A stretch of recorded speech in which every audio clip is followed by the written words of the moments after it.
नमस्कार प्रिय विद्यार्थियों। बीएससी पार्ट फर्स्ट के आपको याद होगा प्रीवियस लेक्चर में हमने सिलेंडर की बेसिक डेफिनेशन और साथ में एक आपने मैकेनिज्म फॉलो करना सीखा होगा जिसमें आपने इक्वेशन फाइंड करने का एक तरीका सीखा जिसमें 4-5 स्टेप थे।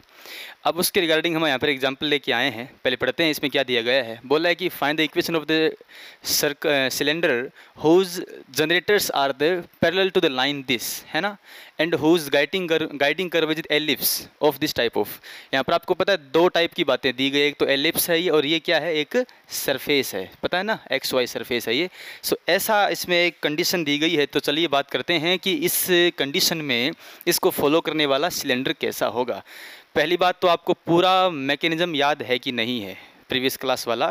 पहली बात तो आपको एक रैंडम पॉइंट ले लेना है किसी भी सिलेंडर के रिगार्डिंग, और उस पॉइंट को यूज़ करके हमें जनरेटर की लाइन बनानी है पहले, तो बाद में उस लाइन के हिसाब से आप जानते हैं सारे रास्ते खुल जाते हैं। तो चलिए शुरुआत करूँगा मैं उसी पॉइंट को जो है एज्यूम करने से। तो देखेंगे क्या है ना, फर्स्ट ऑफ ऑल हम कह सकते हैं कि let a point on this cylinder on this cylinder is, और वो पॉइंट हम मान लेते हैं सपोज वो पॉइंट क्या है ना, अल्फा बीटा गामा है। तो आपकी इसमें वो बाउंडेशन नहीं है कि x1 y1 माने, कोई भी पी क्यू आर मान सकते हैं। मैं इसमें मान रहा हूँ अल्फा बीटा गामा मान रहा हूँ मैं। चलो एक बनाते हैं पहले, तो इसी टाइप से एक डायग्राम बना लेते हैं पहले जो इसको फॉलो करता है। मान लीजिए ये तो इसमें क्या है, एक्सिस है, समझ गए इसका मतलब क्या होता है, एक्सिस ये है, सही है ना। अच्छा, दूसरी बात हम इसमें ले लेते हैं एक कर्व जो कि कहलाता है इसमें गाइडिंग कर्व। ये गाइडिंग कर्व कौन सा रहेगा भैया, ये रहेगा जिसमें एलिप्स भी आ रहा है और z=0 वाली इसमें मैं कह सकता हूँ एक प्लेन भी आ रही है। इसको इस हिसाब से अगर मैं कहता हूँ, suppose this is a given curve या फिर गाइडिंग कर्व। अच्छा जी, अब देखो सुनो, अब हमें उस जनरेटर को क्या करना है, एज्यूम करना है।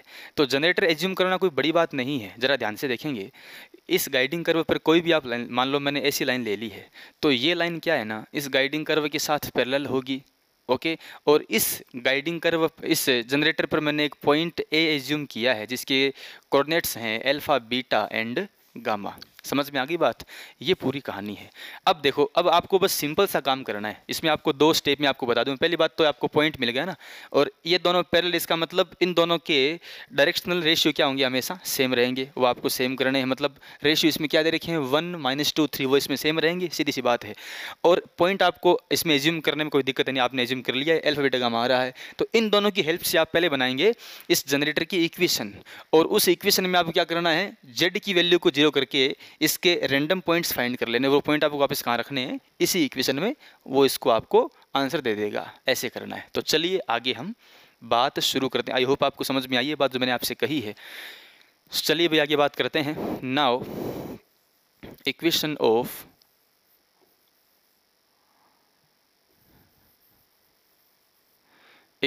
ऑफ जनरेटर इज, और उस जनरेटर की इक्वेशन को हम कह सकते हैं x माइनस x1 क्या है, अल्फा है, और उसका डायरेक्शनल रेशियो क्या आ रहा है, 1 आ रहा है, पता है ना, 1। और y minus beta divided by -2 and z minus gamma divided by 3 आ जाएगा। इक्वेशन नंबर इसको मैं क्या मान लेता हूँ भैया, 1 मान लेता हूँ। अब इस इक्वेशन में देखो, ये इक्वेशन जनरेटर की है, तो हमें दोनों को मर्ज करना है, जनरेटर को और गाइडिंग कर्व को, तभी तो हम उस इंटरसेक्टिंग पार्ट पर जा पाएंगे जहाँ से आपको यहाँ पर रखने में कोई दिक्कत नहीं रहेगी। सो वो चीज़ लाने के लिए मैं इस जनरेटर की इक्वेशन में ही गाइडिंग कर्व की कोई न कोई कंडीशन को इसके साथ मर्ज जरूर करूँगा। मैं तो कर देता हूँ, चलो इसमें जेड की वैल्यू 0 दी है तो इसको रख दो यहाँ पर। तो put here z=0 in equation first, okay, in equation number first. So z की वैल्यू 0 होगी ना, बाकी सब तो हट जाएंगे इसमें से। So x minus alpha by 1 is equals to, यहाँ से क्या है भैया, y minus beta by -2, and यहाँ पर माइनस तो रहेगा जिंदा, ये z 0 हुआ है केवल, माइनस में गामा अपॉन 3 आ रहा है। तो इसमें आप देख सकते हैं कि फर्स्ट एंड लास्ट से तो आपको मिल जाएगा x, और लास्ट 2 से आपको मिल जाएगा यहाँ से y। तो चलो दोनों को ही फाइंड आउट कर लेते हैं। देख लो भाई, from here मैं कह सकता हूँ random point on generating line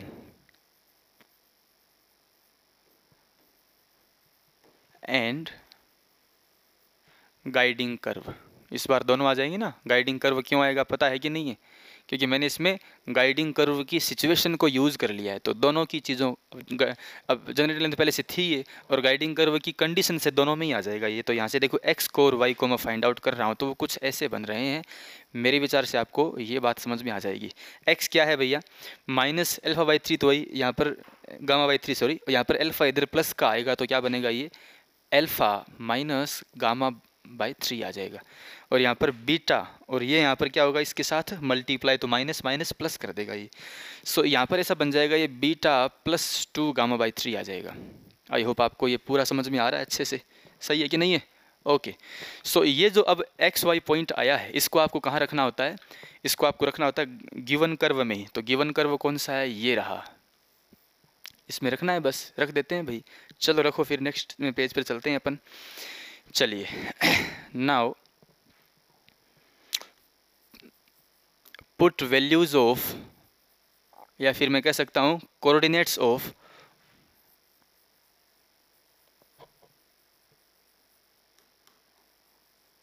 above mentioned point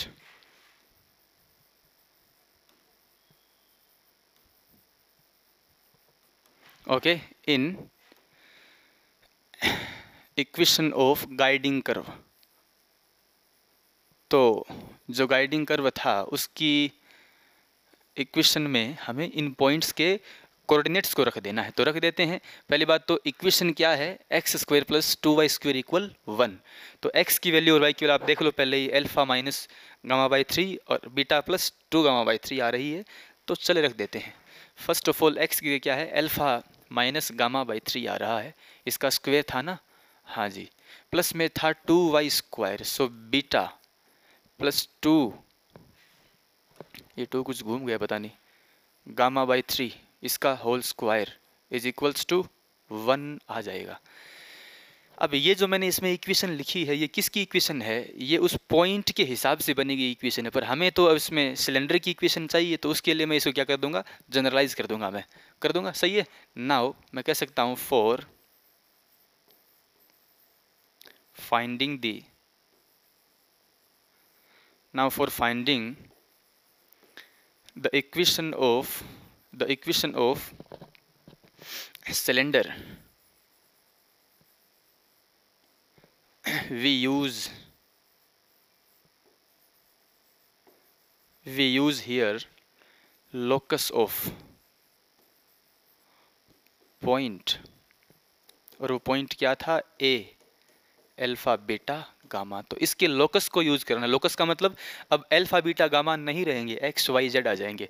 सो यही इक्वेशन कुछ ऐसी दिखेगी मुझे, तो एल्फा की जगह एक्स आ जाएगा, गामा की जगह जेड आ जाएगा by three whole square, plus में two times y plus two z by three का whole square, okay, is equals to one. आप देख रहे हैं अच्छे से, यहाँ पर डिवाइड में सबके थ्री है, तो पूरी इक्वेशन को पहले मैं थ्री से मल्टीप्लाई कर देता हूँ। तो थ्री से मल्टीप्लाई करते ऐसा बन जाएगा, three minus z whole square plus में two time of three y. Three से क्या मैंने नाइन से मल्टीप्लाई किया है इसमें, पता है ना, क्योंकि थ्री का स्क्वायर था ये, तो अंदर तो वैसे थ्री रहेगा, सही है, प्लस में टू जेड होल स्क्वायर, यहाँ पर आ जाएगा नाइन। इक्वल में तो नाइन ही आएगा ना, पहले वाले से मत कंपेयर करना, वहाँ पर तो जीरो था। तो अब इसको थोड़ा ओपन भी, वैसे देखा जाए तो ये भी सही है, ये इसका इक्वेशन का इसका सॉल्यूशन आ गया है। अगर इसको सोल्व करके देखना है, कुछ ज़्यादा ही अच्छा लग रहा है कि सोल्व कर लेते हैं, तो कर लो भाई, थ्री एक्स माइनस जेड का होल स्क्वायर, देख लो, nine x square plus z square minus में six time of x z आ जाएगा। सही है। अच्छा, फिर प्लस में इसका भी होल स्क्वायर कर लो, साथ में टू से मल्टीप्लाई भी कर दो, सो 18 वाई स्क्वायर, ठीक है, और प्लस में फोर टू ज़ा एट जेड स्क्वायर और टू ए बी, सो ये हो जाएगा 12 plus 12 y z is equals to 9 आ रहा है इसमें। समझ में आ गया कि नहीं आ गया सभी के? A square plus b square plus 2ab, 6 2 12। ये इसका, अब इसको सही से लिख दो अगर आपकी इच्छा हो तो। ऐसा हो जाएगा 9x स्क्वायर और plus 18 time of y square plus 8z square. ठीक है जी। और प्लस में एक्स वाई कहाँ है ही नहीं इसमें, तो वाई जेड है। प्लस में 12 टाइम वाई जेड माइनस में 6zx और minus of 9 is equals to 0। ये हमारा रिक्वायर्ड, मैं कह सकता हूँ, इक्वेशन ऑफ सिलेंडर आ गया है। फाइनल आंसर है ये, वैसे इक्वेशन ऑफ सिलेंडर है ये। समझ में आ गई बात? इस टाइप से ये क्वेश्चन कंप्लीट हुआ है। सो काफ़ी अच्छा क्वेश्चन था, टाइम टेकिंग था, पर हमने इसको थोड़ा सा ट्रिकली किया तो थोड़ा सा कम समय में भी हो गया है। अब चलते हैं एक और क्वेश्चन देखते हैं इसी टाइप का। तो एक क्वेश्चन देखते हैं, काफ़ी अच्छा क्वेश्चन है ये। इसमें बोला है कि find the equation of right circular cylinder. हालांकि ये राइट सर्कुलर हमने अभी तक पढ़ा नहीं है, इसके बाद हम उसकी चर्चा करेंगे। पर ये जो क्वेश्चन है, ये क्वेश्चन इस मैकेनिज्म से भी हो जाएगा, जनरल सिलेंडर वाले से भी हो जाएगा, इसलिए मैंने इसको यहाँ पर लिया है। ठीक है ना? तो find the equation of a right circular cylinder whose generators are parallel to z axis. तो इसमें पैरेलल वाले उस एक्सिस जो होता है ना, फिक्स लाइन को बोलते हैं एक्सिस, उसकी इक्वेशन आपको इसमें दी नहीं है। उसकी जगह आपको बोला गया है कि वो खुद जेड एक्सिस ही है। जैसे मान लीजिए किसी भी रेफरेंस में आप मान लीजिए x axis, y axis and z axis, तो जेड एक्सिस के पैरेलल ही कोई लाइन होगी जो कि क्या होगी, इसका जनरेटर, मतलब इसको जनरेट कर देगी, इस सिलेंडर को। समझ में आया ना? तो जेड एक्सिस में ही सारा मामला छिपा पड़ा है, उसको आप खुद समझ लेना, आगे हम बात की कर लेंगे। And intersect the surfaces are this and this. ये आप जानते हैं ax square b y square c z square, इस टाइप का जो सरफेस है, ये एक, मैं कह सकता हूँ, जो है कॉनिकॉइड को ये रिप्रेजेंट करता है। और अगर इसमें ए बी सी दोनों सेम हो तो ये रिप्रेजेंट करता है हमेशा एक स्फेयर को। ठीक है ना? और ये तो आप जानते ही हैं, ये एक प्लेन है ना? प्लेन का जनरल फॉर्म ऐसा ही तो होता है, l x plus m y plus n z और माइनस पी इक्वल 0 कर देते हैं अपन। सो यही है। ओके, अब इनका इंटरसेक्टिंग पॉइंट जो सरफेस बनेगा वही इसका क्या होगा, मैं कह सकता हूँ गाइडिंग कर्व होगा। ऐसा क्वेश्चन है, काफ़ी अच्छा क्वेश्चन है। इसमें एक थोड़ी अलग बात तो मुझे ये मिली कि यहाँ हमें जो अब तक का मतलब हमने जो क्वेश्चन किए और एक कंडीशन होल्ड की है, उन सब में हमने ये देखा था कि एक्सिस का इक्वेशन दिया रहता है हमेशा, पर यहाँ पर एक्सिस के बारे में एक जानकारी दी है कि वो कौन होगा, वो जेड एक्सिस होगा। तो मैं छोटी सी आपसे एक बात पहले शेयर करूँगा, उसके बाद में इस क्वेश्चन को शुरू करूँगा मैं।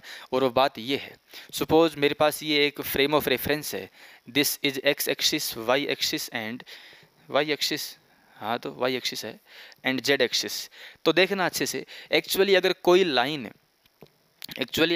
भी जो लाइन है, अगर कोई लाइन जेड एक्सिस के पैरेलल है, सपोज वो लाइन ऐसी है तो पैरेलल टू जेड एक्सिस आ रही है ना? तो अगर कोई line parallel to z axis है तो आई एम श्योर आपको समझ में आ जाएगी बात, वो लाइन एक्स एक्सिस के साथ क्या होगी, परपेंडिकुलर होगी। ठीक ऐसे ही वो लाइन वाई एक्सिस के साथ भी क्या होगी, परपेंडिकुलर होगी या नहीं होगी? भाई आप एज्यूम कर लो ना, जैसे मान लीजिए सपोज ये एक सरफेस है ना? तो इस सरफेस में आप ऐसे एज्यूम कर सकते हैं, कहाँ लिखूँ मैं, ये है ऐसे, इस टाइप से आप एज्यूम कर लीजिए इस टाइप से, है ना? देखना बस आपको समझना ही है, इसमें ऐसा कुछ नहीं है। ये मान लीजिए ये वाली जो लाइन है ना, ये वाली लाइन इधर ले आता हूँ मैं, ये लाइन तो क्या है, एक्स एक्सिस है, और ये जो लाइन है ये वाली छोटी वाली, ये वाई एक्सिस है, और ये जेड एक्सिस है। तो आप ज़रा सोचो, अगर कोई अदर लाइन जो कि जेड एक्सिस के साथ पैरेलल है, ये अदर लाइन है जो कि जेड एक्सिस के साथ क्या है, पैरेलल है, तो वो line x axis and y axis दोनों के साथ क्या होगी, परपेंडिकुलर होगी। समझ में आया कि नहीं आया? दोनों के साथ परपेंडिकुलर रहेगी। तो बस अगर आपको ये बात मिल गई है कि कोई लाइन अगर बाकी दोनों एक्सिस के साथ परपेंडिकुलर है, तो सब जानते हैं कि परपेंडिकुलर लाइन होने की केस में परपेंडिकुलर लाइन जब दो होती हैं आपस में, तो उन दोनों लाइंस की रिगार्डिंग एक लाइन का डायरेक्शनल कोसाइन दूसरे के साथ क्या होता है, 0 होता है। मान लो आप कोई लाइन ले रहे हैं और वो लाइन एक्स एक्सिस के साथ क्या है, परपेंडिकुलर है, तो आप जानते हैं ना डायरेक्शनल कोसाइन का फॉर्मूला क्या होता है, कोस alpha, cos beta and cos gamma. बड़े ध्यान से समझो इस बात को, मैं 12th क्लास की बातों को रिपीट करते जा रहा हूँ।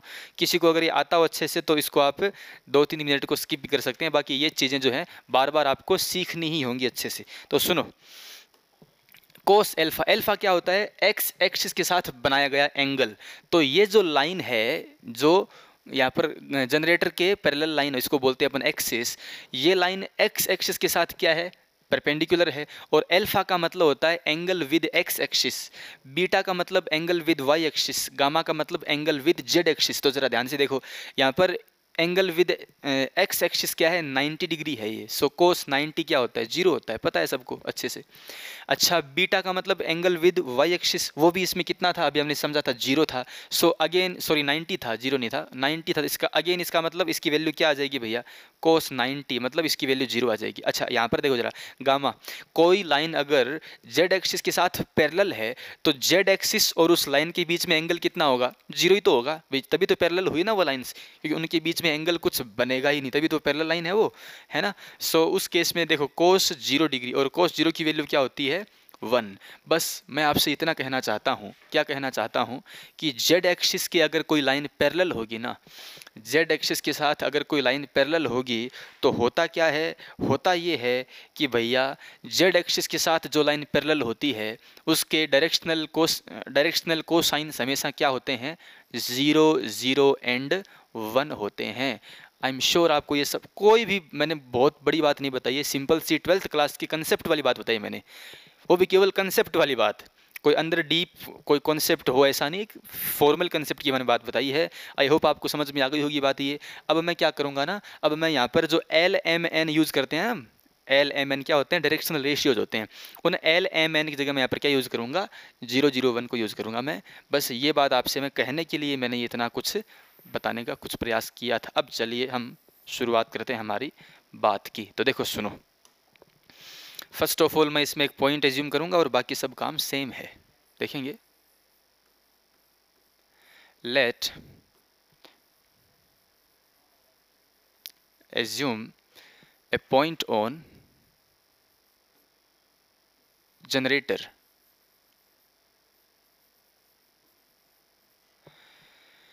और वो पॉइंट मैं इसमें ले लेता हूँ इज पॉइंट, सपोज P है, और वो पॉइंट अगेन मैं अल्फा बीटा गामा ही लिए रहा हूँ। पॉइंट क्या है? अल्फा बीटा गामा है। ओके,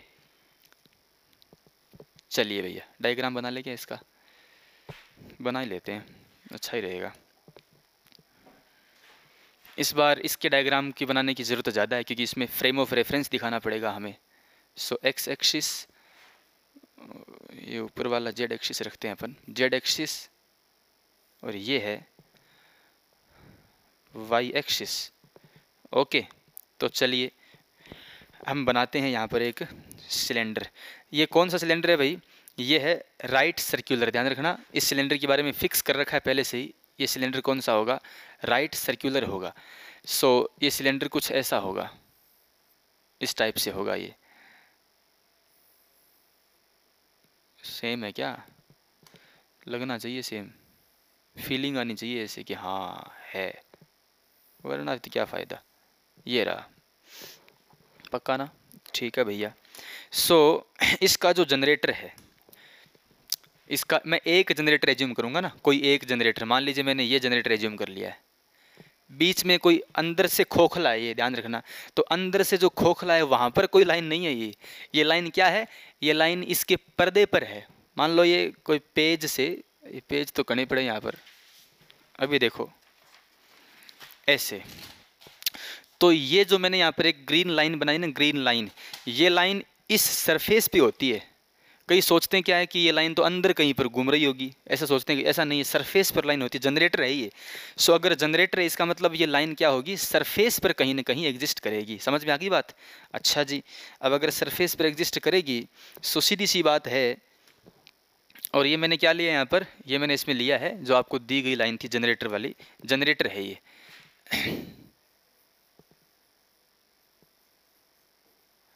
जनरेटर लाइन है, ठीक है जी, जनरेटर लाइन है, जनरेटर वो नहीं है केरोसिन वाला, जनरेटर लाइन है ये। ओके, चलिए अब देखो, अब ये जनरेटर लाइन जो है, ये मैं कह सकता हूँ थोड़ा सा नीचे लिखना पड़ेगा। ये मैं कह सकता हूँ पैरेलल विद जेड एक्सिस, तो आपको साफ दिख रहा है, बस ये मामला है भैया। और जो नीचे आपको ये कर्व दिख रहा है ना, ये कर्व, थोड़ा सा इसको मैं कर्व को और ज़्यादा बाउंड्रेड कर देता हूँ। ये जो कर्व आपको दिख रहा है, ये कर्व यही है और कुछ नहीं है, ये कर्व यही है। ये क्या है? गाइडिंग कर्व है, ठीक है ना, गाइडिंग कर्व होगा ये। अब चलो, हमने बात तो काफ़ी कर ली, अब थोड़ा काम भी कर लेते हैं, देखते हैं कि इसमें क्या होगा। सो ये पॉइंट, अच्छा पॉइंट रह गया ना, हाँ पॉइंट बनाते हैं भाई। इस पर कहीं ना कहीं पॉइंट तो आपको मानना ही पड़ेगा ना। तो सपोज मैं ये पॉइंट यहाँ मान लेता हूँ, ये रहा वो point P, alpha beta gamma, ये वो पॉइंट है जो आपको यहाँ पर मानना गया है इसके द्वारा। अब चलिए देखते हैं, बात को समझते हैं। सीधी सी बात है, अब मैं इस पॉइंट के हिसाब से जनरेटिंग, किसी भी जनरेटिंग लाइन की इक्वेशन लिखूंगा। Now equation of generating line,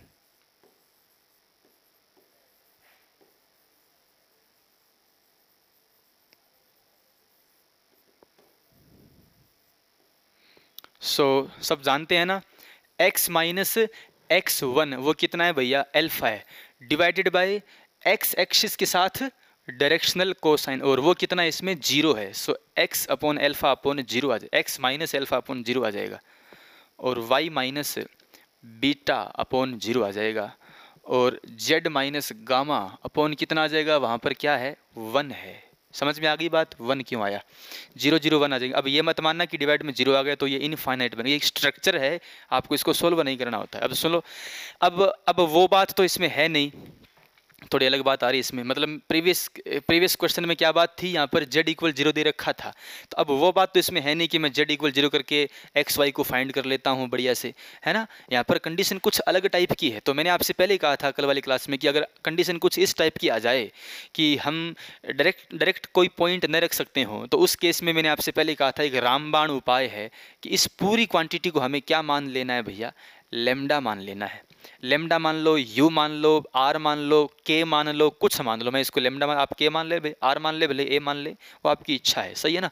इसको लेमडा मानने के बाद इसके पॉइंट आपको लेमडा की फैक्टर में, लेमडा के रूप में आपको मिल जाएंगे। तो पॉइंट क्या मिलेंगे? अब देखो सुनो, इसके हिसाब से मैं पॉइंट्स लिख रहा हूँ तो पॉइंट जो है वो इस टाइप के मिल जाएंगे, एक्स वाई जेड, इसमें तीनों ही मिलेंगे ना इस बार। तो एक्स की वैल्यू भी तो आएगी यहाँ से, अब फर्स्ट को और लास्ट को देखो तो अल्फा प्लस लेमडा, ये तो आपको मिल गया फर्स्ट पॉइंट। यहाँ पर क्या मिल जाएगा भाई? अल्फा प्लस लेमडा, नहीं इसमें लेमडा तो हट ही जाएगा, अल्फा प्लस लेमडा की बात कहाँ से? देखो फर्स्ट को और लास्ट को साथ में रखो तो 0 इसके साथ मल्टीप्लाई किया तो 0 का मतलब पूरा उड़ चुका है ये। तो इसमें अगर आप देखेंगे तो सिर्फ अल्फा बचेगा, फिर 0 के साथ पूरा हट गया तो सिर्फ बीटा बचेगा। हाँ, यहाँ 1 से ये लेमडा जिंदा रहेगा, तो यहाँ पर क्या हो जाएगा? गामा प्लस लेमडा आ जाएगा। ये पॉइंट आ गया है जो कि रैंडम पॉइंट है, मैं कह सकता हूँ फिक्स नहीं है ये भी, पर ये होगा कहाँ पर? जनरेटिंग लाइन पर होगा पक्का। ओके, अब देखो, अब हमें क्या करना है? हमें कर्व को भी इसके साथ सेटिस्फाई करवाना है। तो सीधी सी बात है, कर्व में इसमें क्या है? दो इक्वेशंस आ रही हैं, तो मैं दोनों इक्वेशंस को इसमें यूज़ करूँगा। तो अब मैं क्या करने वाला हूँ ना, अब मैं कह सकता हूँ कि इस पॉइंट को मैं कर्व की इक्वेशन में रख देता हूँ। तो रख दो, कौन मना कर रहा है? Put coordinates of above mentioned point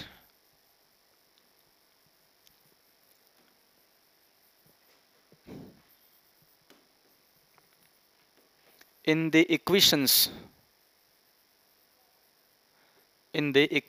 of guiding curves, guiding आई पीछे आ गया, कर्व्स, इसमें कर्व 2 है ना, सो गाइडिंग कर्व्स। ओके, तो चलिए फर्स्ट इक्वेशन क्या है? ax square plus b y square plus c z square equal 1। यहाँ पर एक्स वाई जेड को रखो अल्फा बीटा और गामा प्लस लेमडा, और l x m y n z plus equal p तो है ही खैर। सो ए एक्स स्क्वायर, देखो सुनो, ए एक्स स्क्वायर, एक्स की जगह क्या है? अल्फा, इसका स्क्वायर हो जाएगा, plus b y square, y का मतलब बीटा है, इसका स्क्वायर हो जाएगा, सी जेड स्क्वायर, जेड का मतलब गामा प्लस लेमडा, इसका स्क्वायर हो जाएगा, is equals to 1। Equation number 2 आ जाएगी, सही है ना। अच्छा, तो इसको 1 मानना है वैसे इक्वेशन नंबर। तो दूसरी equation l x m y n z equal p है। सो एल एक्स मतलब l alpha m y m beta n z is equals to p है। इक्वेशन नंबर 3 मान लेते हैं हम इसको। अब क्या करना है, इक्वेशन नंबर 2 एंड 3 है ना, इन्हीं से आप लेमडा को गायब कर दो तो हमारी इक्वेशन आ जाएगी। देखा जाए तो इसमें लेमडा क्या है, वही तो एक्स्ट्रा है। बाकी अल्फा बीटा का मतलब आप जानते हैं लास्ट में क्या बनने वाले हैं, लोकस के हिसाब से एक्स वाई जेड बनने वाले। दिक्कत कौन करेगा इसमें, लेमडा, वो इसमें हमने खुद से माना है और वो इसमें हटाना है आपको। तो क्या कर लो ना, इक्वेशन नंबर जो 3 है ना, इसी से आप लेमडा की वैल्यू निकाल लो। इक्वेशन नंबर 3 को सोल्व कर लो थोड़ा सा। इसमें क्या रहेगा, एन और आर प्लस लेमडा, इसकी वैल्यू निकाल लो। क्या आएगी, इसकी वैल्यू आएगी p minus l alpha m beta. ये तो खैर समझ में आ गया सभी के। लेमडा निकालना है ना, तो डिवाइडेड बाय, सुनो, एन जेड था ना, जेड की जगह ये बिल्कुल सही है, हाँ। सो आप देख सकते हैं ना, इसमें एक चीज़ और भी है, इसमें एन गामा भी प्लस में होता तो वो माइनस में चला जाता। तो मैं इसको भी यहाँ पर मेंशन साथ में कर देता हूँ। देखो इसको थोड़ा सा ऐसे लिख दो ना, n gamma plus n lambda, तो एन गामा भी माइनस में जाएगा ना, ये माइनस में जाने वाला है। सो माइनस में, माइनस का मतलब ये प्लस, माइनस बाहर पड़ा है, एन गामा भी आ जाएगा। सो देखा जाए तो इसमें केवल एन लेमडा बच चुका है अभी, और कुछ नहीं बचा है। तो ये चीज़ बचेगी, इसको लिखना कौन सी बड़ी बात है, एन लेमडा बच गया। सो यहाँ से लेमडा की वैल्यू निकाल ली हमने, वो आ जाएगी p minus l alpha m beta n gamma and divided by n. Equation number 3 a आ गई है। अब इस इक्वेशन को हमें किस में रखना है, 2 में रखना है। रखती हमारा जो मैं कह सकता हूँ लोकस आ जाएगा इसमें। Put equation 3a into equation number 2। So lambda की जगह रखो बस, बाकी सब वही वैल्यू है, ए एल्फा स्क्वायर फिर बी बीटा स्क्वायर, एंड इसको अंदर मल्टीप्लाई कर देते हैं ना। अंदर मल्टीप्लाई करने से क्या होगा, ऐसे ही रखो इसको। c इंटू ब्रैकेट में क्या रहेगा वो देख लो, गामा प्लस लेमडा की जगह ये लिख दो बस, p minus l alpha m beta n gamma divided by n is equals to 1 है। समझ में आया कि नहीं आया, ये है। तो इसमें ये हमारा रिक्वायर्ड वैसे आंसर हो गया, इसका स्क्वायर है वैसे तो यहाँ पर। अब अगर आपकी इच्छा हो तो इसको और भी सोल्व कर लो, वो तो अभी इच्छा पर है। अगर आप चाहें तो इसको और भी सोल्व कर सकते हैं, स्क्वायर को सोल्व करके, है ना। और अगर आपकी इच्छा है कि सोल्व करना हो गया इतना ही, तो अब आपको करना क्या है, बस लोकस को यूज़ करना है। बस लोकस है ना, लोकस, अभी तो अल्फा बीटा गामा क्या कंडीशनल पॉइंट है ये, तो लोकस के लिए इनको एक्स वाई जेड रखना पड़ेगा आपको। समझ में आ रही है बात, पक्का? तो वो रख दो बस, बाद में अगर आपकी इच्छा हो तो सोल्व भी कर लेंगे। Now for the equation of cylinder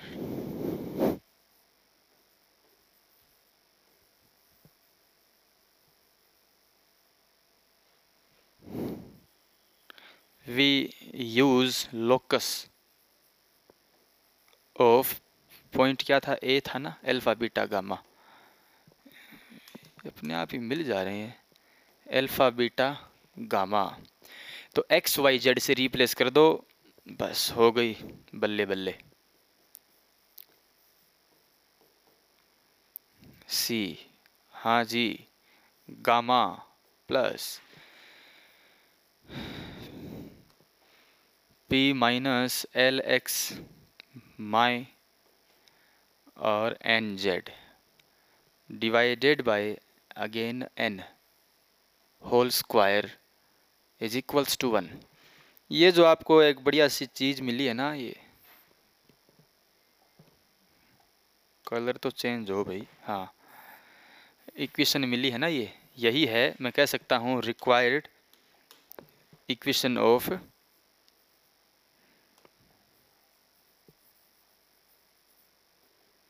cylinder, ये इसका आंसर है। समझ में आया? अब देखो 2-3 मिनट और लगा दूंगा, अगर आपकी इच्छा हो तो इसका होल स्क्वायर कर देना। सबको आता है a square plus b square plus 2ab से होल स्क्वायर करके आप एकदम सिंपलेस्ट फॉर्म निकालेंगे तो आपको कम से कम आपको 5-7 मिनट और लगेंगे, वो भी आप कर सकते हैं। इतना छोड़ेंगे तो भी कोई गलत नहीं करने वाला, ये भी इसका आंसर सही ही है।